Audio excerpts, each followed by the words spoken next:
Good afternoon, welcome to my kitchen. Today I would like to show you how to make Polish style pork chops.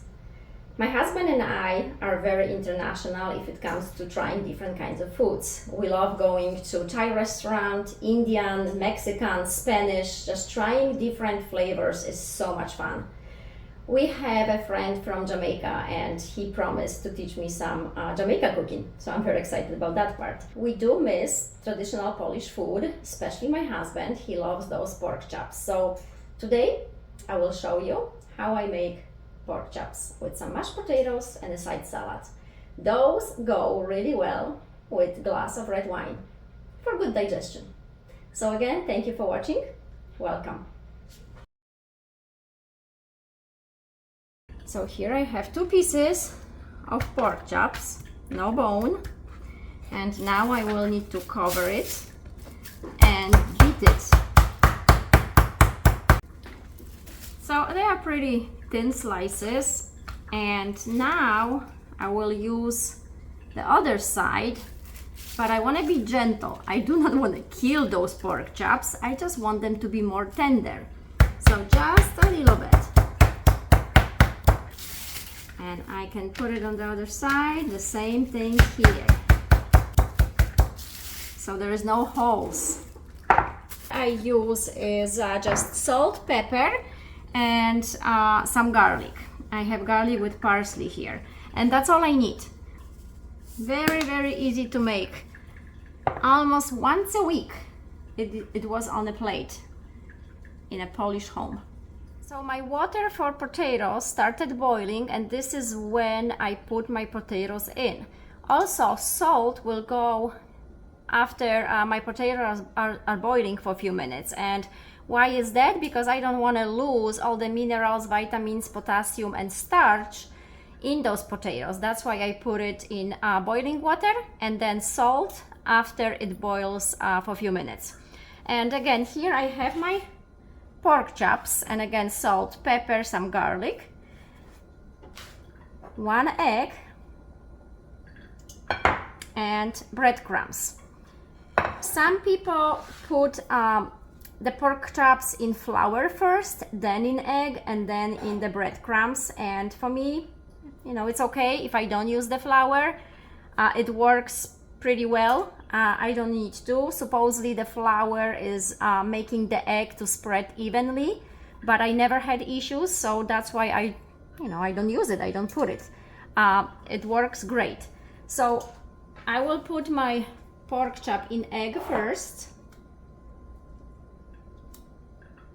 and then the breadcrumbs. And the breadcrumbs are actually my own bread that I left for drying and put it in Vitamix and made my own breadcrumbs. That way I know my breadcrumbs don't have any extra stuff I don't really need, and it's just the flour and a little bit of salt, whatever I make bread with.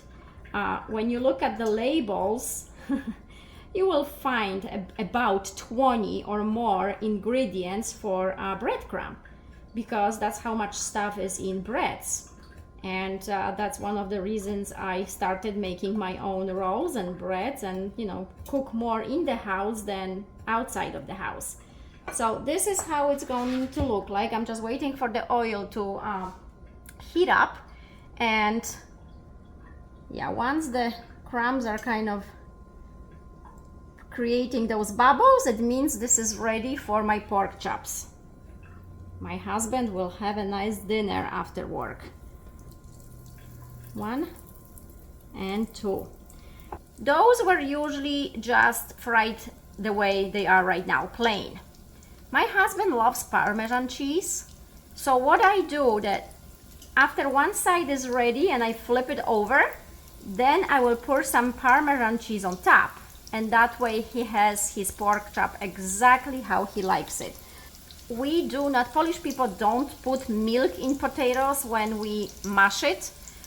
Just salt, pepper, and butter. You can put some dill, you can put some fresh garlic, and then you have garlic potatoes.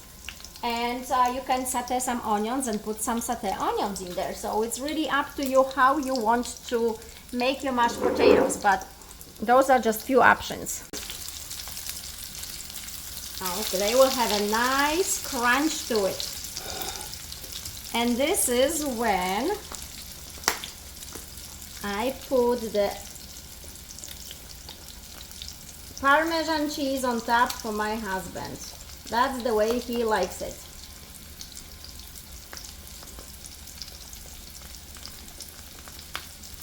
If you guys have gas stove, you are lucky.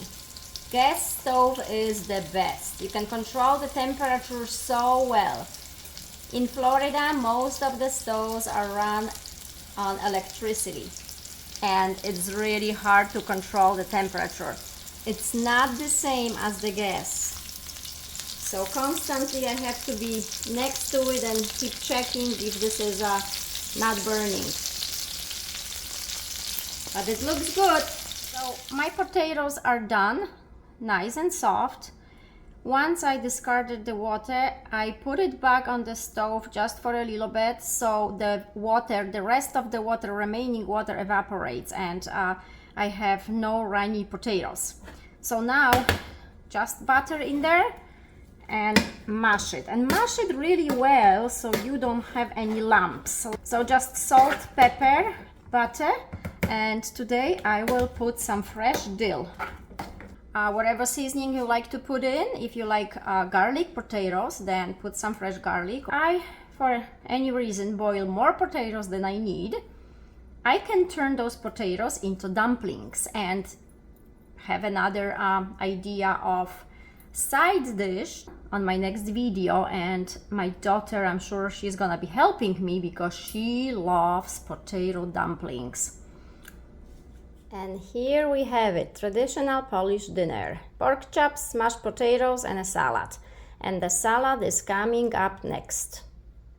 Smacznego! Dziękuję. Until next time.